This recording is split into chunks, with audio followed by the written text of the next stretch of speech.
Well, hello there, Doordashers, brand new Doordashers and experienced Doordashers. This is what I do to keep track of my orders, and that way I can make sure that I'm getting paid for every order by DoorDash and the mileage and all that good stuff. I just do it all in one thing, and I have plenty of time to do this while I'm waiting to pick up the order, or just before I go to pick up the order. It gives an extra couple minutes time so they can be ready, because a lot of the orders are not ready exactly when they call you, which that's not the way DoorDash was designed originally. It was designed to where the restaurant notified DoorDash that the food would be ready, or gave them an estimate of time that it would be ready, and then the computer would send the order out to the dasher to pick it up immediately, and it was supposed to be ready to go. But it's not always like that, and some restaurants don't understand to push the button food ready. Um, and or they get mad. I worked a place, Pensacola, Florida, where a guy had a Greek sandwich place, and in a little tiny strip mall, and I was standing right there when DoorDash called him to order, and it's a little Oriental lady that'll call and make an order and give a name, and then they'll say, okay, and how long will it take? And he'll go, when I get done with it. And then he'd hang up. And he looked at me and he's like, I get tired of them because they're a pain in the butt. And it's like the only reason they're asking is so they know when to send a dasher, so you don't have to stand around and wait, because some of these restaurants think that they should make it when you get there. And it's like, no. The whole idea for dashers to make money is to get the most orders within an hour. So then you can make sure that your hourly pay is up above minimum wage, not to wait 15, 20 minutes for you to make it and then hand it to us when we can be somewhere else picking up an order that is ready.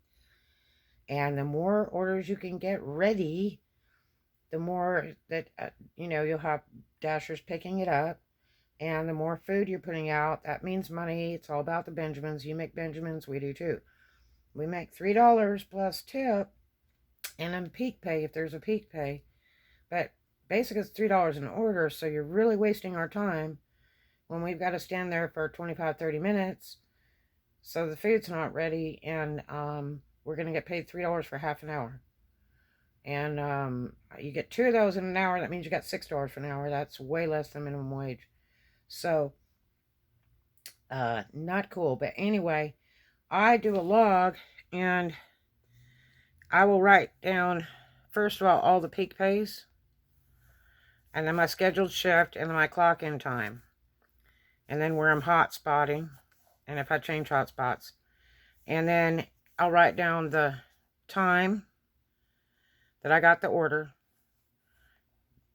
the price of the order, where it's at, how much the food was, 28 in food, and then how many actual miles it is, because I have a GPS where I can log in the customer address, and it'll tell me exactly how many miles, because the DD app is usually always wrong on mileage. And then the guy's name. This particular order, it took from 4:54 when I accepted the order till 5:14. The order still wasn't ready, so I canceled it. I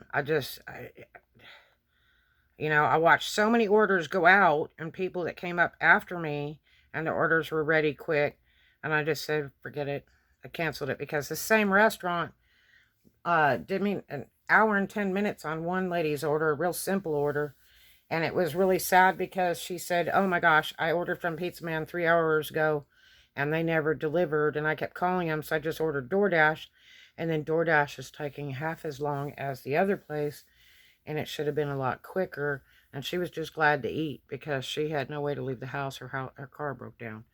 But that's what I do. I write down the time I accepted the order, screenshot the order, and write down my information. What the supposed pay is, the name of the store, how much the food was, how many actual miles from the store to the customer. And then when I get done, like this one was 43 in food. My pay was $16.50, plus they gave me a $5 cash tip. The original pay was $14.50.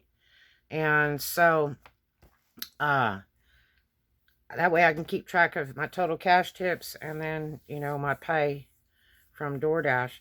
But that's what I do when I keep these logbooks. When I finish it out, then I open it back up to the front, and then I write with a permanent marker on the top of the book the month and the year and all that, and then I just save those for my taxes and stuff.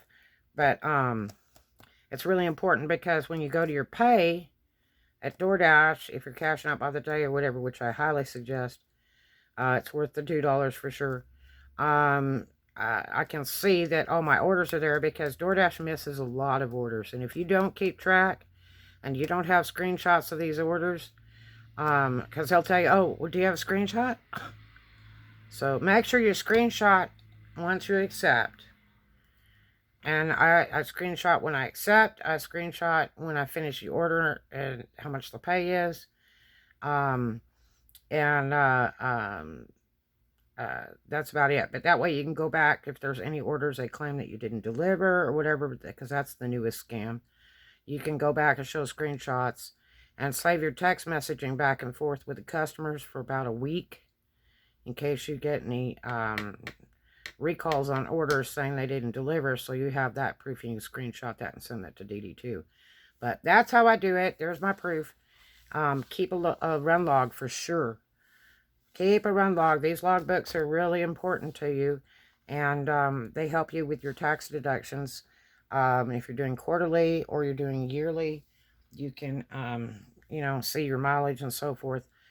Your deductions, you can put in here stuff you purchased that day that you needed for work.